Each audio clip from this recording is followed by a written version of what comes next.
Please, let's give it up for the comments. All right. Well, when I was preparing, I was kind of anticipating applause, so it's kind of throwing me off. I'm not gonna lie. These snaps. But I'm with it, you know. We can get one applause. Yeah.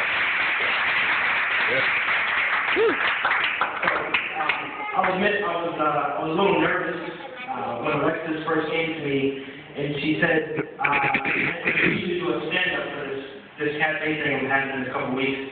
I was really all bad and shape because I really think that I'm funnier sitting down.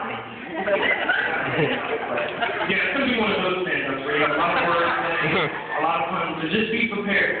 So, you know, I'm prepared for you guys not to laugh now, but you know, like 10 minutes later when you're in your car or whatever, you're driving home, you're like, oh, it was a stand-up, and it's funnier sitting down. He was using a play on words. Excellent. Okay, so my heart is content knowing that you're gonna laugh eventually, maybe. And excellent. So, as mentioned in the introduction, I attended Temple University. I attended Philadelphia, PA.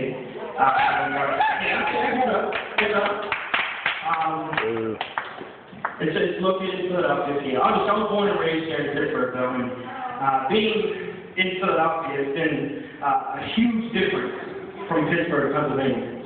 Absolute huge difference. Two main differences are the people and the smell. Ricardo so graciously warned me of the smell before I came there, but I did not heed the warning. He did not warn me about the people. Now, when I first got there, I just think the people were just mean and rude and nasty, but that's not the case. They're just special. I think is the best word. But they're just special. You have to meet with them. Dr. Kinnear, you understand exactly what I'm talking about when I say special. Very special people. Kinnear, you are a very special person. Don't worry. So it's great being away at school, but obviously I'm away from home. And while I moved away, I was informed that my brother had moved back home. But this is great news. You know, it's good to have my brother back home. We haven't lived together since, I don't know, a long time ago. So when I came home for Thanksgiving, getting my things ready, and I came home, put all my stuff down, and I realized that my room was no longer my room. It was my brother's room. Of course, and I was forced to sleep and stay in the cold and dark basement, full of my favorite eight-legged freaks, the spiders. I am definitely afraid of spiders. Very afraid of spiders. Now, this is something that apparently, from what I hear, my grandmother was very afraid of spiders, and I guess the gene got passed on to me, but apparently my mom isn't afraid of spiders. Well, that's the fun part. She isn't afraid of spiders, so I'm like, she has to be afraid of spiders. I mean, come on. I'm really afraid of spiders. Grandmother was afraid of spiders, but I'll tell you what she was scared of, and it's lizards. Yes, lizards. I had a lizard at one time. In 7th grade, I wanted nothing more than to have a lizard of my own. So my mom, so graciously, sitting over there, get off my mom.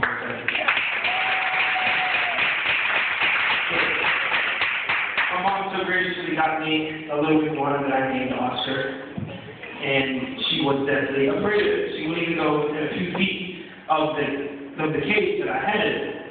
And she was very, very. So, I don't know how many of you remember John. If you know who Anita Burroughs is, that's Anita Burroughs' son, oldest son. John Humphrey used to have an iguana as well, pretty big one. He came over to the house one day to visit my brother. They were all friends, obviously. This is, like I said, 7th grade.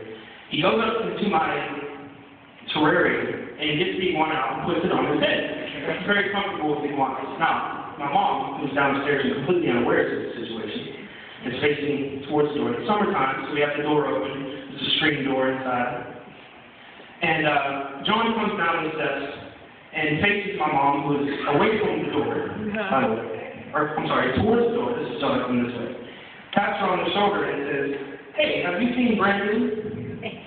Now, mom, of course, all 5'1" of her, is standing there looking at John with this iguana on his head, and just reacts.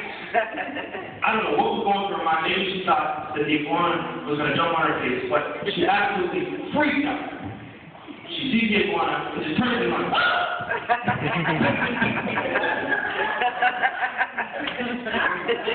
If you're wondering what the mic stand was the screen door. Now, she ran through the door. She ran through the door. Now, normally whenever I say run through a door, somebody assumes that you go up,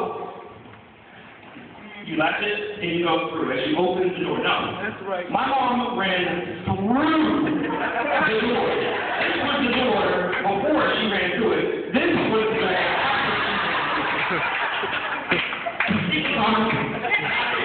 Well, that didn't happen to the door. But she ran completely through the door. That's the day I found out that my mom is deathly afraid of lizards, not spiders, as it were. But without that, I do get a lot of other things from my mom.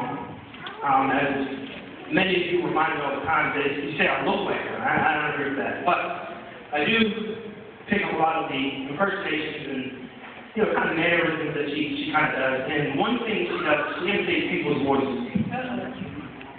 Now, any female in here over the age of 20 has a specific male for the general, specific voice rather for the general male, right? They always sound really dumb or really, just not very smart because somewhere along the line, the male probably messed up their lives in some way. So, of course, my mom has a stupid male voice. And she uses it against my brother and I all the time. She does it, so insulting. She kind of like, kind of leans over like this.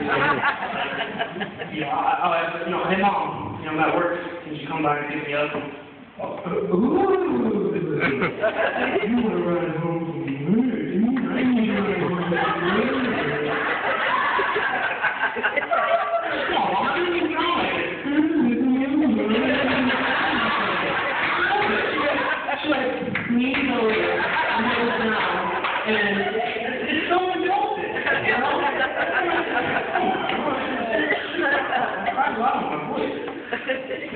She does it to my brother all the time.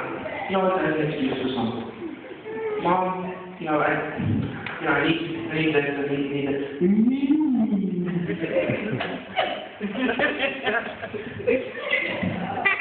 That's really insulting. But anyway, nonetheless, I do other impersonations.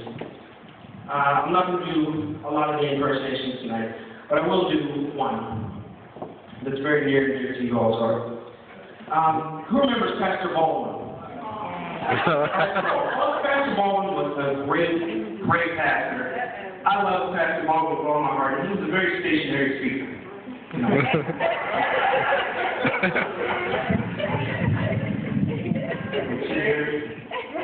At his podium. He had his glasses. I don't have any glasses on me today. He wears glasses here. He delivered the message, right from here. It was very easy to keep up with. Very, very good man. Oh, Pastor Paul. I'm not going to impersonate Pastor Paul. See, because we got a new pastor.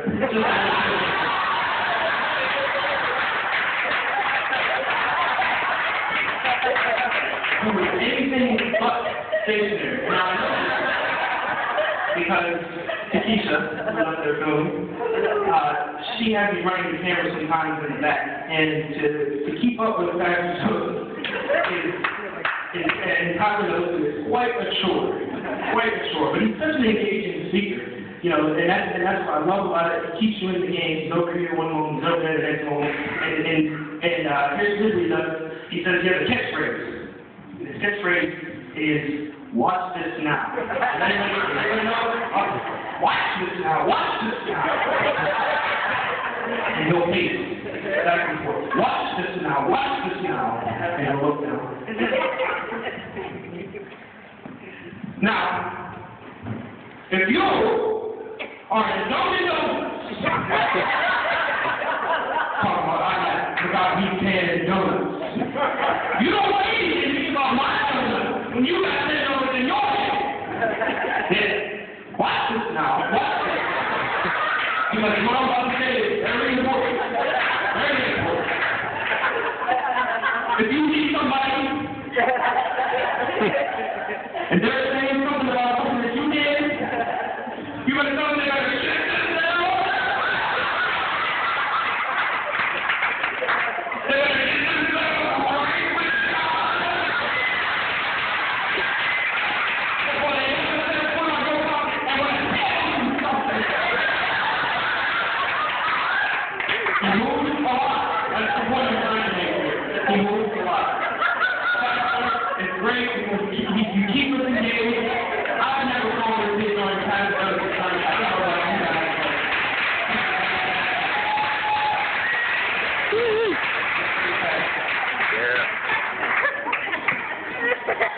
I agree. Yeah. So, also being home from school, I have an internship right now. It takes up a lot of my time. It's an unpaid internship. So I don't have that much money. I don't know, maybe it's kind of radiating outwardly. I was outside here in church a couple of weeks ago, and I was with a friend of mine. I was talking to her, and a homeless man walked up, and he could tell he was getting ready to ask for change. So he comes up to us, and he comes up to her and says, "Please, if you have some change, I really appreciate it if you let me get some change." And she said, I'm sorry. And so he turns to me and says, "We have a blessed day," and walks away. And I'm like, "Oh boy, you didn't even ask me." I mean, that raggedy, and what clothes my clothes? No, nothing. He just completely passed me over. Unbelievable. But either way, my mom takes care of me. She's a great mom. All right. Fantastic. Look at my mom.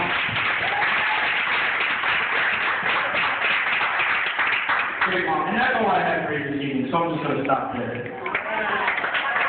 All right.